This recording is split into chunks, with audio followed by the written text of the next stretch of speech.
I walked home after school. I didn't want to speak to anyone, so my hood was up and my headphones in. I was home quite fast.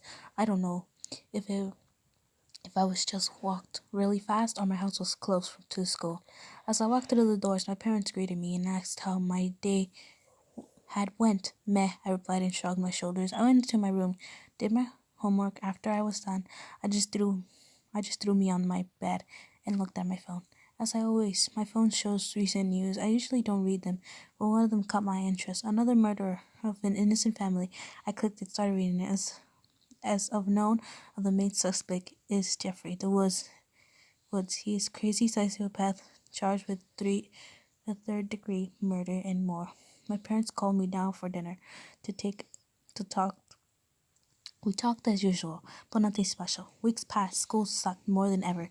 That annoying girl and her crew picked on me daily. I came home from school one day. Nothing special, but I was for some reason more annoyed and exhausted. I did my usual routine as it because late I changed to my pajamas, brushed my teeth, and went to sleep. I woke up to a strange sound around midnight. I decided to go down to the kitchen and take a cup of water. As I walked past my parents' bedroom, I saw something that sent chills down my spine. There were blood flows under the door. I became really uneasy down in the kitchen. I took the biggest kitchen knife I could find and sneaked into my room again. I have no idea why I was so calm, considering I deep down knew everything wasn't okay. I was in my room. I sat in this corner shaking and crying softly. I heard footsteps. They were coming closer. I raised the knife as my doorknob was turned. I was scared out of my mind and not thinking straight. The door was fully open, and I could see a silhouette of a boy. He looked around my age. Tisk, tisk, tisk, tisk, tisk. He clicked his tongue in tensely tone. Do you really think you can scare me with that? I was trembling and still to point the knife at him. I guess I saved the best for last.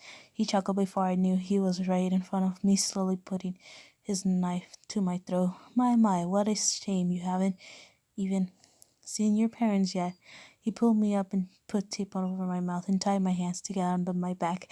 I had already dropped the knife long ago. He put his knife on my back and told me to walk. So I did. He made me walk to my parents' room. I was scared. There I saw it. The thing that ruined my life.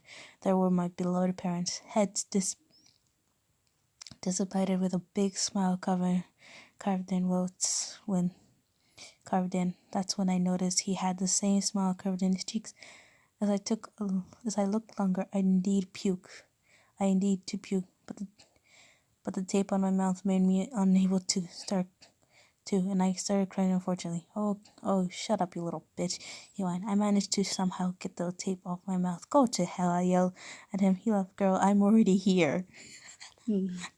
You get what? Chapter 4. Your point of view. Moon's point of view. Shut the fuck up. No. I'm beginning to be bored of you, he said. No way. Who are you even? I asked and smirked. I knew that I was doing was stupid, but I'm going to die anyway, so who cares? You don't know who I am? Typical. I'm Jeff the Killer, he said. What a cocky asshole, I thought.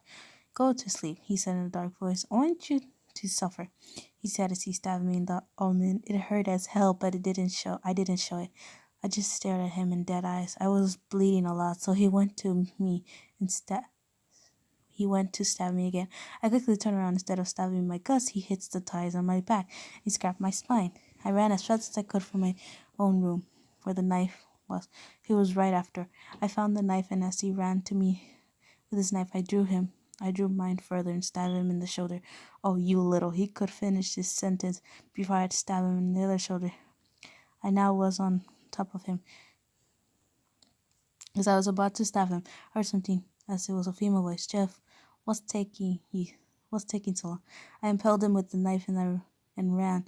The female voice was heard again. Listen, Jeff, Sonny expects you back in 40 minutes. 40 minutes ago. I saw where the voice was coming from in the living room. There she stood, a beautiful girl, older than myself. I think one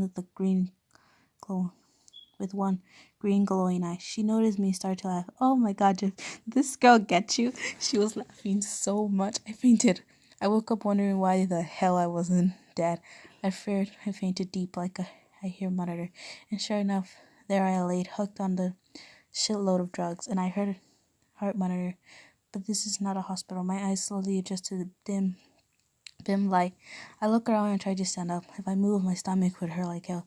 I look beside me and my heart starts to roby extremely fast. There he was, Jeff.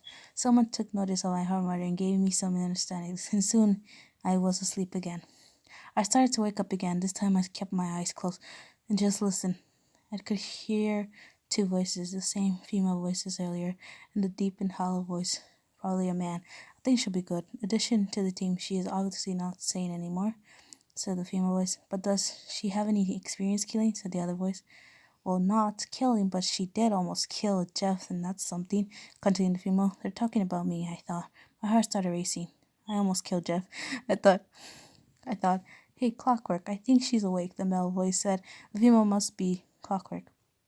I thought, finally, now, Sunday, you can leave the room. I want to talk to the girl alone. And I guess the male eye, and I guess the male eye Sunday, I thought, but quickly. My thoughts were interrupted. Hey, girl, I know you're awake. What's your name? I sat up and opened my eyes. My name is Moon. I was starting. Hey, calm down, Moon. Jeff is just still sleeping. He'll definitely not hurt you. Also, I'm Natalie, but I really hate that name, so you can call me Clockwork.